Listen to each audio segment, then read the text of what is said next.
I do not understand the psychology of a human mind that dreams and wants more. So each and every person existing in this world has a certain dreams by the certain age. So for a particular person living in this time has certain dreams he or she wants to achieve. So by instant of time when he or she moves 5 years ahead from now, then they definitely will gonna have different kind of dreams to achieve. So this constant phase of dreaming something in a particular, dreaming something over a period of time will always remain constant.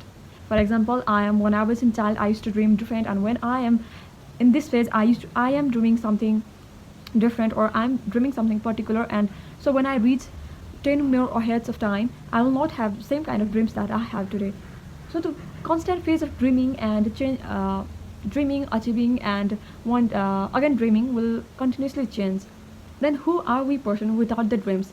Because since by when we were in our childhood, we have always been taught about a person without a dream is like a fish without a water, which is impossible to exist.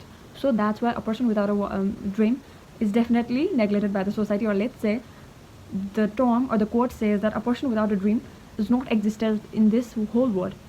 Because let's say if a person says I have no dream to achieve in his or her life, then what is he or she wanting in this earth and in this universe? Death. It is also a dream because he or she is wanting that.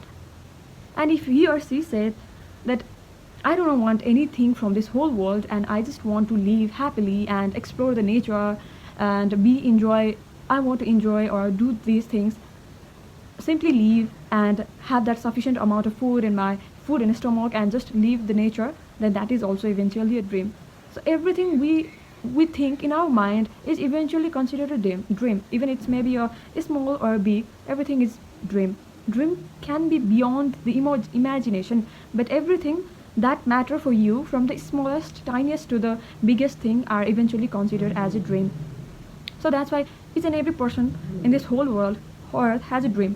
Let's say it may be in a career wise focused, or family relation wise, or nature wise, living wise, enjoying wise. For every pattern of a life, for every way we want to live in our life, has a dream. So the next point that come in my mind is, what if we all people do not dream and start living this whole world as it is, and start living to enjoy the nature and appreciate the fact that we are being able to have this life? So what if we hold people in this whole earth kind of think like that? Because the nature is the strongest, the nature is the powerful, so it has made us a sense of some humor in our mind that is considered as a selfishness.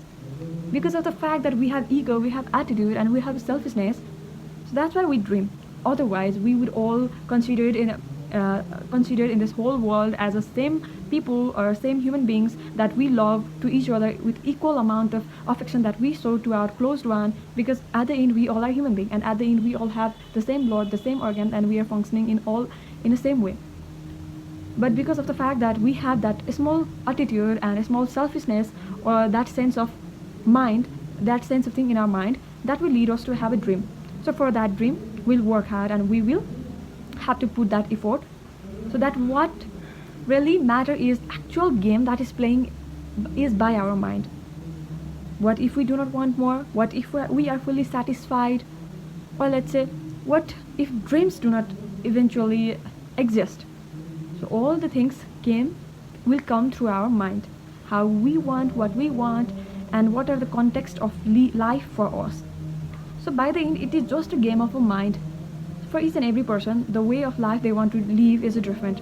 So make sure we use our mind by reading our own mind, not through others or not through the society, what the society is looking for or what the whole world is claiming to us or moving to us, but looking into our mind and deep down what we are really wanting in and wanting to live our life.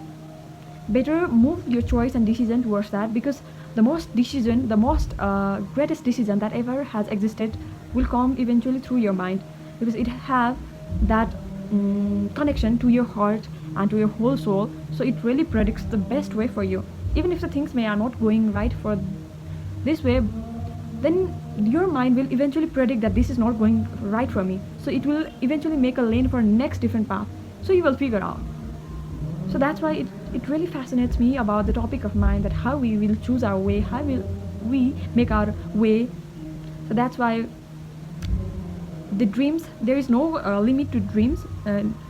We human being can dream up to there no limit, but to that dreaming it may take the sense to your mind and it may make sense to you. Thank you.